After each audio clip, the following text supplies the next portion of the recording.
বেসরকারি থেকে nursing complete করেছো কিংবা গভর্নমেন্ট নার্সিং কলেজ থেকে যারা নার্সিং কমপ্লিট করেছো, এই দুটি বিষয় শিক্ষার্থীদের মনে একটা সংশয়ের জন্ম দেয়। না সেটা হচ্ছে যে নার্সিং কলেজে পড়লে বা গভর্নমেন্ট নার্সিং কলেজে পড়লে কি চাকরির সুবিধা বেশি, নাকি প্রাইভেট কলেজে পড়লে চাকরির সুবিধা বেশি, নাকি প্রাইভেট কলেজে পড়লে একেবারে সরকারি নার্সিং কলেজে আমি চাকরি করতে পারবো না।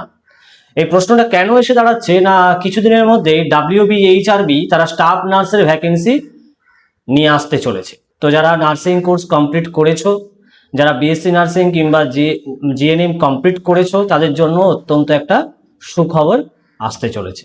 তুমি যেখান থেকেই নার্সিং কোর্স কমপ্লিট করো না কেন, সেটা কর্ণাটক হোক, সেটা ব্যাঙ্গালোর হোক বা আউটসাইড ওয়েস্ট বেঙ্গল হোক, তাতে কোনো অসুবিধা নেই। শুধু কি হলো, ওরা তোমার দেখবে তোমার যে রেজিস্ট্রেশন আছে কি না। যদি রেজিস্ট্রেশন থেকে থাকে তাহলে তুমি এখানকার একজন eligible candidate for WBHRB examination. তো সুতরাং যারা কমপ্লিট করা হয়ে গেছে, যাদের রেজিস্ট্রেশন অলরেডি হাতে আছে এবং যারা বিভিন্ন জায়গায় চাকরি করছো কিংবা যারা এই পরীক্ষার প্রস্তুতি নিচ্ছ, তারা সমস্ত মাথা থেকে চিন্তা বার করে যে আগামী দিনে নোটিফিকেশন আসতে চলেছে 2026 WBHRB স্টাফ নার্সের ভ্যাকেন্সি, তার জন্য তোমরা মন দিয়ে পড়াশোনা করো। আমাদের এই জ্ঞান কোর্স একাডেমির অনলাইন এবং অফলাইন ব্যাচের সাথে যুক্ত হও। আমরা বিগত 10 বছর ধরে এই নার্সিং বিভাগের সমস্ত পরীক্ষার প্রস্তুতি আমরা দিয়ে থাকি।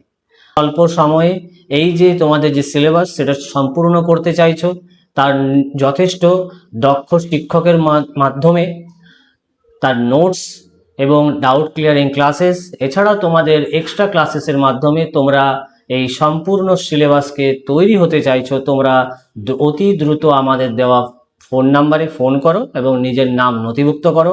আমাদের অনলাইন এবং অফলাইন ব্যাচের জন্য ভর্তি প্রক্রিয়া চলছে, সুতরাং দ্রুত যোগাযোগ করো। ধন্যবাদ।